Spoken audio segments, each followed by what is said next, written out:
Hola, ¿qué tal? Buenas noches, son las 10:49 de la noche. Hoy es el domingo 19 de octubre que estamos grabando esto y estoy quitando las botas. Acabo de llegar de misa y de cenar. Cené 2 hotcakes y bueno, no tengo idea de dónde va a ser destinado esta grabación. Si la voy a publicar, si me la voy a quedar yo, dónde la voy a subir, cómo la voy a editar, a dónde la voy a subir. Muchas cosas, muchas incógnitas que solo Dios sabrá, pero bueno, ok, comenzamos. El día de hoy, este, yo soy una persona católica, soy una persona creyente que confía y tiene fe en Dios. Mi testimonio es que recientemente estoy convertido. Yo, este, tomé la primera comunión a mi edad correspondiente, la confirmación a mi edad correspondiente. Y después de eso me perdí. Después de eso dije, ok, no sé qué vaya a pasar con mi vida, pero no me llama esto, ¿va? Entonces, mi, ¿cómo lo puedo decir? El sentimiento de estar perdido y de que nadie me entendía. Yo era una persona muy rebelde. Ahora soy una persona un poco más adulta. Tengo actualmente 18 años y llevo bastante tiempo queriendo, ¿cómo lo puedo llamar? Queriendo comunicar, queriendo hablar, queriendo contar un poquito de esta mi experiencia.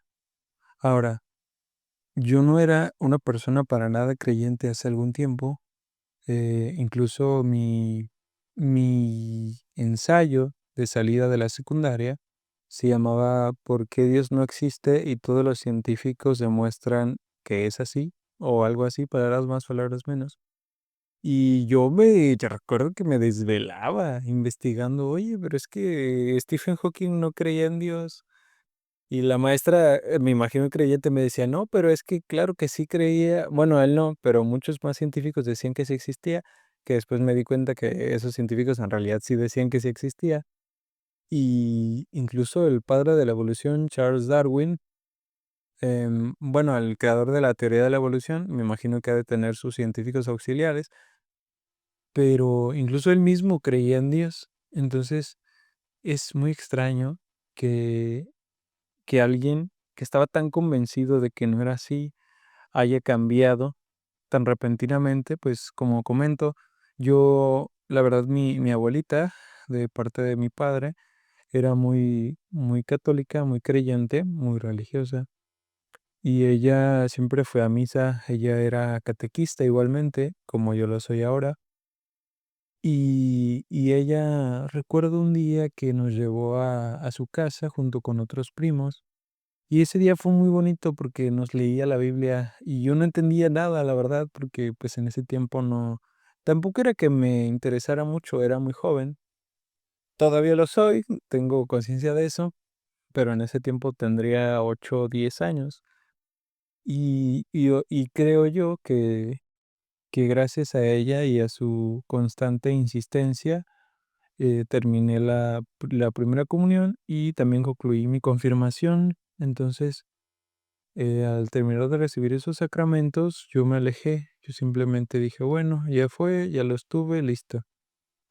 Cabe recalcar que siempre tuve mucho respeto a la hora de hacer los sacramentos, pero después de eso como que dije, no, no me agrada esto y comencé a investigar muchas cosas. Tenía un amigo, bueno, tengo un amigo, que lo considero muy amigo todavía, que él tiene una cercanía un poquito con lo oculto, con lo que es bueno, él se hace llamar satánico. No estoy completamente seguro de que lo sea y espero que no, pero quizá por esas tendencias que él tenía, yo me empecé a involucrar un poquito más con lo oculto, me empezaron a llamar mucho ese tipo de cosas y comencé a investigar y a indagar sobre lo que en realidad significaba todo eso. Este, Tuve una época donde yo también me consideraba algo así. Claro que nunca fue en serio, pero quizá era una forma de pertenecer a una cultura donde me agradaba cómo se veía estéticamente, cómo todo era con cadenas y acero y picos y cuero y cosas negras y colmillos y alas. Y actualmente también me gusta mucho esa estética, pero no comparto los ideales. Ahora, eso me llevó a indagar en muchos libros de magia, como por ejemplo el libro de San Cipriano, que para lo poco que lo alcancé a leer, o lo poco, lo mucho, no recuerdo bien, hablaba de rituales y de, pues sí, de cosas que hacían la gente, iniciada en la magia, para pues poder cumplir sus cometidos y los encargos que tenían. Este, recuerdo uno, el día de hoy le estaba contando a una amiga que tengo, este, que sí, contaba uno del rey Salomón, que ustedes espero que lo conozcan, si no, de igual manera lo voy a explicar. El rey Salomón era un rey de hace muchos años, en el antiguo Egipto, si no mal recuerdo, y el rey Salomón siempre, bueno, vamos a contar primero la versión del libro de San Cipriano, ¿va? En el libro de San Cipriano, que fue la primera vez que yo supe del rey Salomón, él decía, bueno, el libro de San Cipriano decía, desconozco el autor, pero ahí decía que el rey Salomón todas las noches él le rezaba a tres espíritus y esos tres espíritus se, les causaba una incógnita que el rey Salomón les rezara porque él simplemente los invocaba, pero ellos decían, bueno, pues no le hacemos caso. Y al siguiente día el rey Salomón no se ponía triste cuando no le hacían caso, simplemente se dormía, levantaba y volvía a rezar. Y esos espíritus decían, ok, bueno, al siguiente día exactamente lo mismo. No tengo idea de cuánto tiempo pasó después de eso, pero algún día los espíritus dijeron, bueno, ya es suficiente. Fueron con el rey Salomón y le dijeron, ok, nosotros admiramos mucho tu persistencia y vamos a cumplir lo que nos pidas. Entonces el rey Salomón, pudiendo pedir toda la riqueza, claro, no le hacía falta, pues era un rey, y menos en Egipto, pudiendo pedir muchas cosas, él simplemente pidió sabiduría y les dijo, ok, yo quiero ser la persona más sabia del mundo. Y los espíritus dijeron, va que va, tú vas a ser el más sabio del mundo. Y así el rey Salomón, según el libro de San Cipriano, pues fue el portador de no sé cuántos talismanes y grimorios y muchas cosas de ese estilo.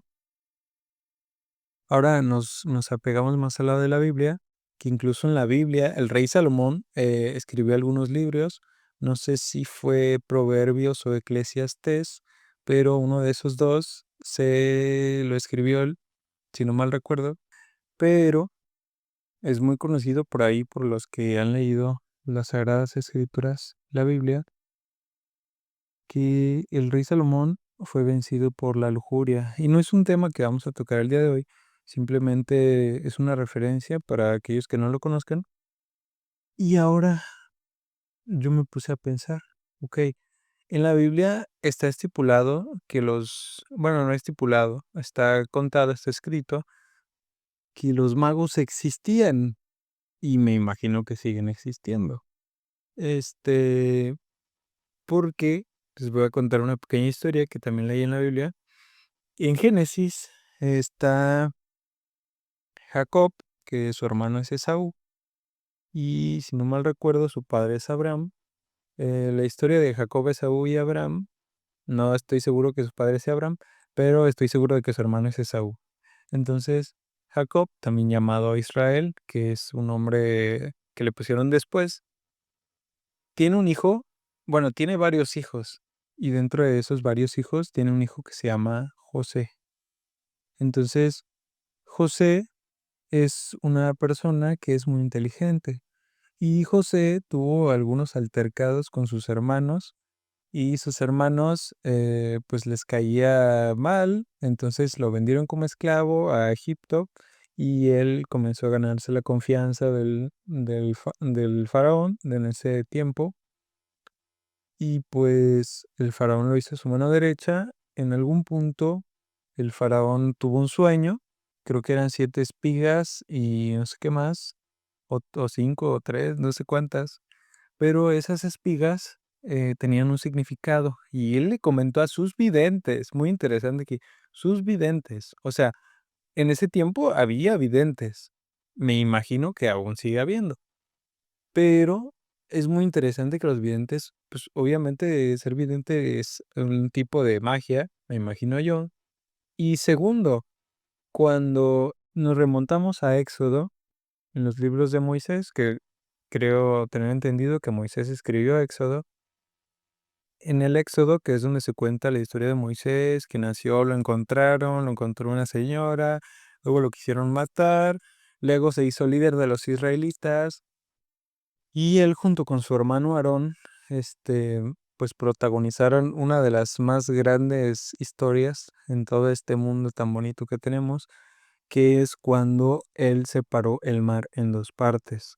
Entonces, antes de llegar a eso, pues obviamente él habló con Dios, Dios habló con él y se presentó ante él en una zarza ardiendo. Entonces era como un arbustito y ese arbusto estaba quemándose y ahí se estaba presentando Dios ante él, desde ahí le hablaba.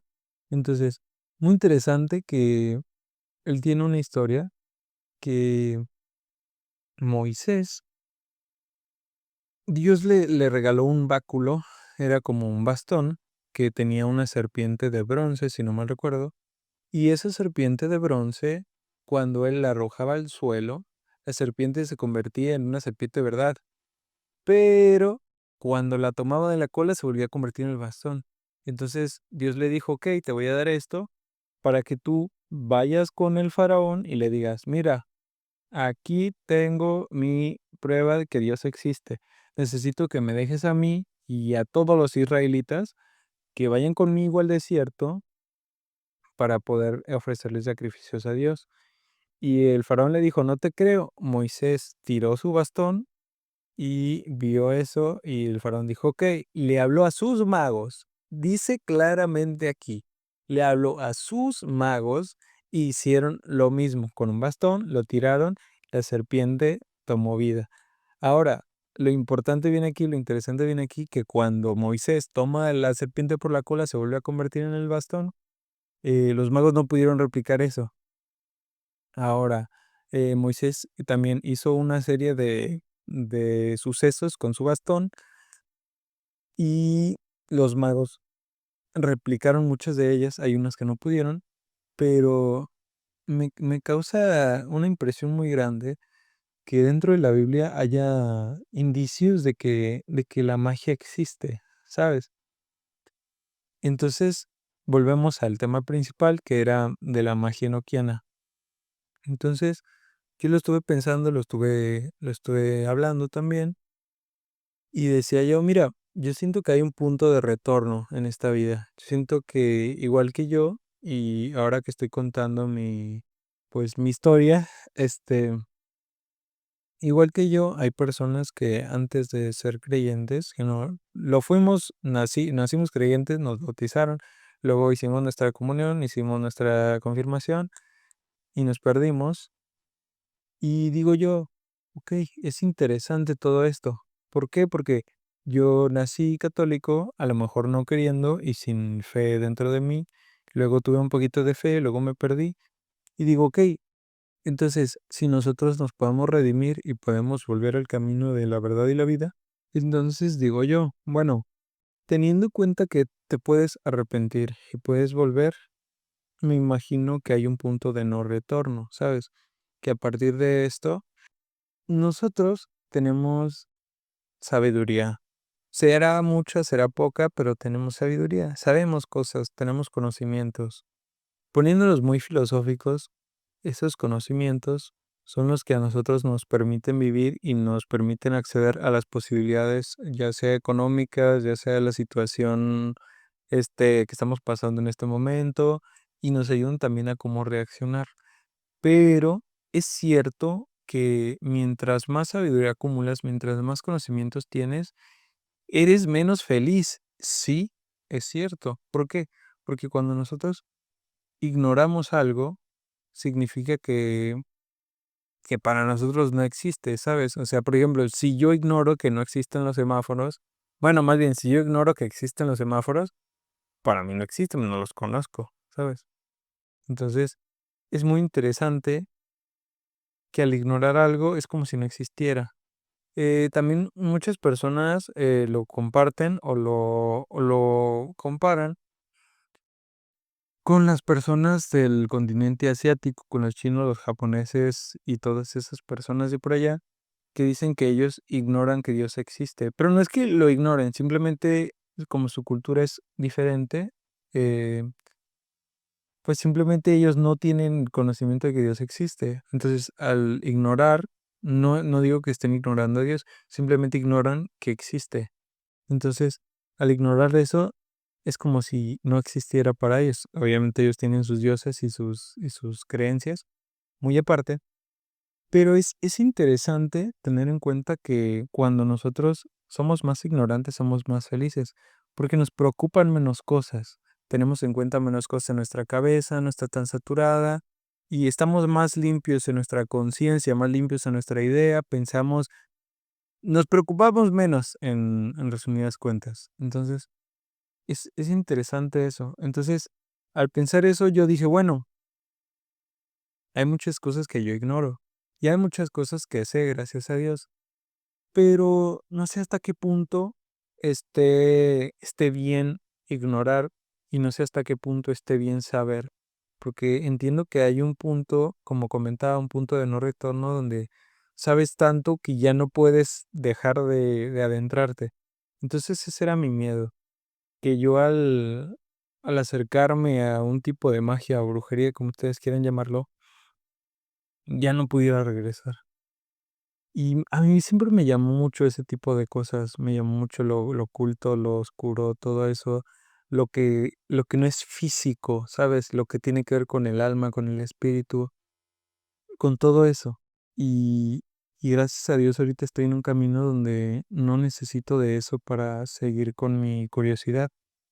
Y fue muy interesante porque el día de hoy fui a misa, a la iglesia con un amigo, y el padre tocó un tema, fíjense que yo me había dado cuenta de que siempre que tengo una duda, siempre que estoy en un problema, siempre que estoy pasando por una situación complicada, el sermón o el evangelio de ese domingo tiene que ver exactamente con la respuesta a mi problema. Y yo creo que es una de las razones por las cuales me gusta mucho ir a misa. Hay personas que dicen, bueno, sí, yo creo en Dios, pero no voy a misa. Y está muy bien, es muy válido y qué bien por ellos, la verdad. Pero yo siento que la misa, la iglesia, es una parte importante. Obviamente, la iglesia no está dirigida por Dios, está dirigida por humanos. Y quizás son bastante buenas personas o quizá no lo son, pero no es culpa de Dios, es culpa de nuestros errores, porque pues como bien decía el Papa Francisco, no sé dónde está la iglesia de los santos, aquí somos todos pecadores. Y tiene mucha razón, pues incluso hasta el Papa tiene que confesarse, ¿sabes? Entonces, pues ¿qué nos queda a nosotros los seres humanos comunes y corrientes? Claro, no es que Dios tenga una especie de relación especial con él, que no podamos desarrollar nosotros. Simplemente, pues es una persona muy estudiada en el tema y sabe muchas cosas y tiene mucha fe y, y pues que Dios lo tenga en su santa gloria, ¿no? Ya pasó de este plano. Pero a lo que me refería era que el sermón, la explicación del día de hoy fue muy bonita. Fue sobre, el padre nos contaba una historia que era que un feligrés, una persona muy acercada a esa iglesia, a la parroquia especialmente. Esa persona la vio en el mercado de San Juan de Dios, un mercado muy famoso y muy conocido ampliamente porque tengo entendido que es el mercado más grande de toda Latinoamérica y también venden muchas cosas ocultistas, duendes, estatuas de la muerte y muchas cosas así.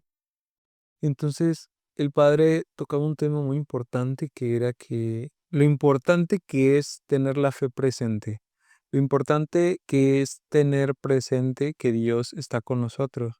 Y yo estos días me estuve sintiendo muy solo, me estuve sintiendo nada apoyado, nada feliz, la verdad, muy confundido.